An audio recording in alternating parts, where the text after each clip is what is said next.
Hi everybody, this is Property with Leonard and welcome to another episode. Now on this channel we discuss property, finance and investments. Now please note that none of my videos constitutes as financial advice, but if you're looking for financial advice, please speak to an accredited and registered financial advisor.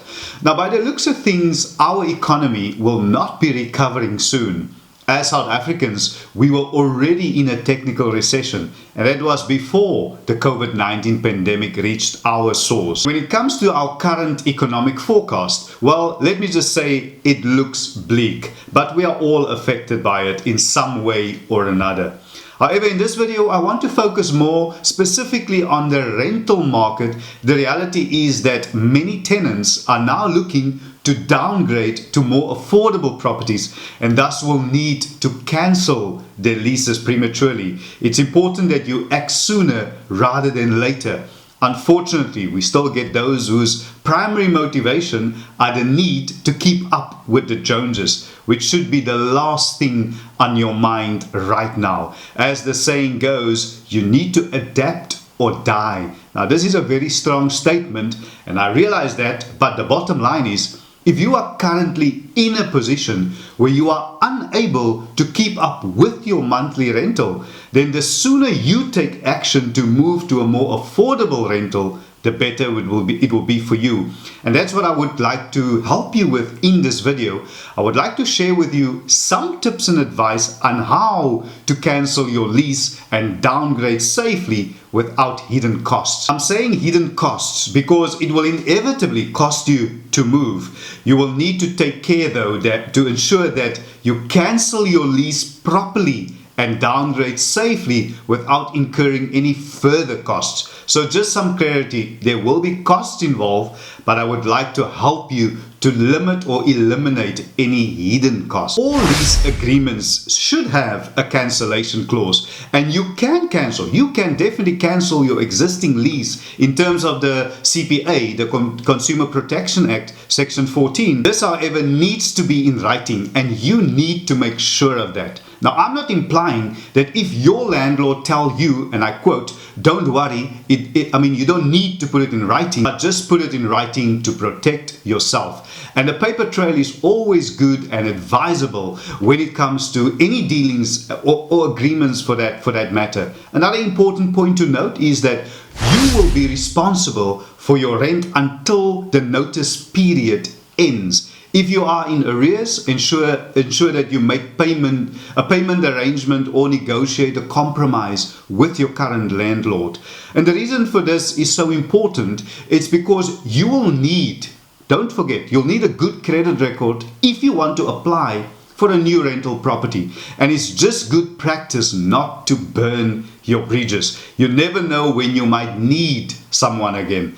Now, according to the TPN Credit Bureau, a lease agreement can be cancelled by email, and that's also what I would suggest that you do. You need to be aware of that, and this is applicable to landlords and tenants, that an electronic signature at the end of an email is binding in this instance. Now, the Electronic Communication and Transaction Act recognizes agreements that are concluded by email. The Act requires an advanced electronic signature, a signature that has been accredited by the Accreditation Authority. That's only applicable where the signature is required by law, such as in the sale of immovable property or in the drafting of a will. This is not applicable where private individuals conclude an agreement, as the case is. So your signature at the end of such a communication, in this case an email, it is binding and recognized. And when it comes to the cancellation fees, well, the landlord can charge a reasonable cancellation fee, which will take into account the time that it will take to get a new tenant and the cost of securing a new tenant. Most contracts nowadays stipulate a reasonable penalty. In case you wonder what these costs are for, well, the landlord needs to take into account the loss in rent, commission paid, and of course marketing costs. It's also the duty and the responsibility of the landlord or the rental agent to indicate to you as the tenant how this penalty is calculated. For instance, as I mentioned earlier,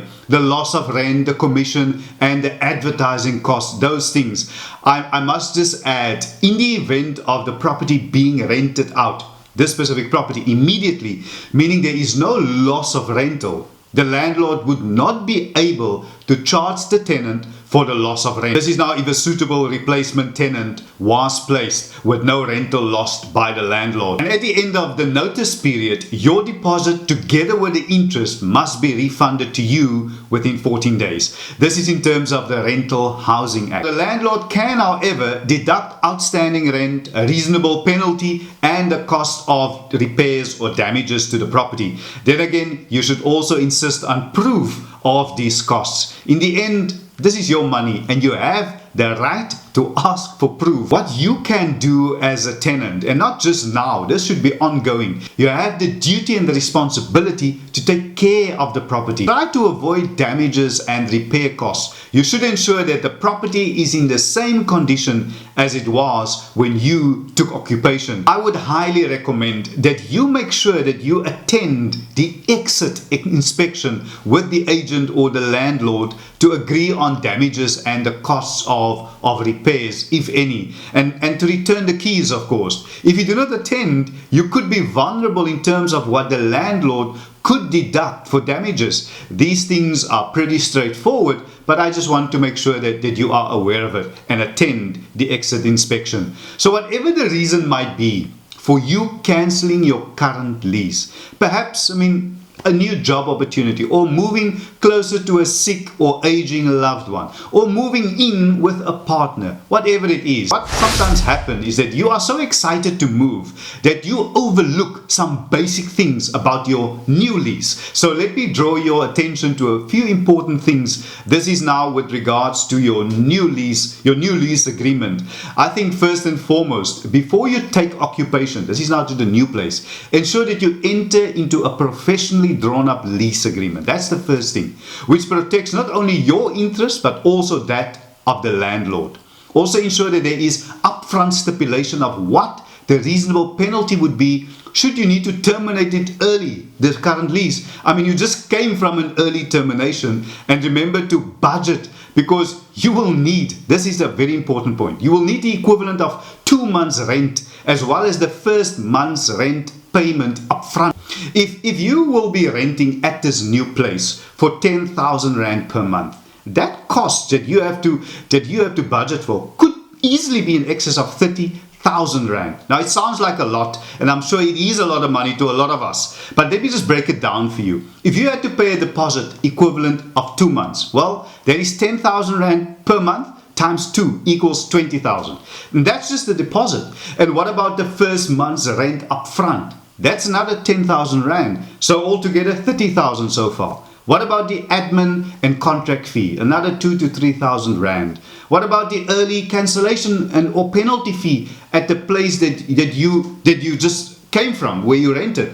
And even if it was reasonable, and don't forget about the outstanding rent if there was at your previous rental, and the cost of damages and repairs if there was any. You see where I'm going with this? So keep that in mind. And yes, make sure there is an incoming inspection with the agent or the landlord at the new place. You need to make sure that all defects and damages are stipulated in an addendum to your lease agreement, because you've guessed it, you know where you just came from, could have been an issue. This will be vital when it comes to getting your deposit refunded at the end. And yes, another thing I hammer on every single time is remember to maintain a good credit record by paying your rent on time, by looking after the property and keeping it neat and maintained. And make sure that you inform the landlord or the agent. This is a very important point to note. So make sure that you inform the landlord or the agent where you are renting of any maintenance issues as soon as possible, so that you can ensure that you get as much of your deposit back at the end of this lease agreement. So there you have it, everybody. I sincerely hope that what I've shared with you in this video was of value to you. And if it was, can I kindly ask you, if you haven't, to please subscribe to my channel, to like this video, to share it, and leave me a comment in the comment section below. And oh yes, I'm trying to stay very neutral in all my videos, but I must also be honest with you. I think I've shared it maybe in previous videos as well. I've had terrible tenants, and I'm sure, but I know, not I'm sure, I know those of you who watch my videos, who are subscribed here, are really ethical, principled people. You pay your rent on time, you look after someone else's property, you have a good credit record, and that's why we would do anything to sign an agreement with you. Thank you so much for keeping it real. Let me put it to you that way. Thank you so much, everybody, for joining me on today's episode. I see you in the next episode. Stay blessed.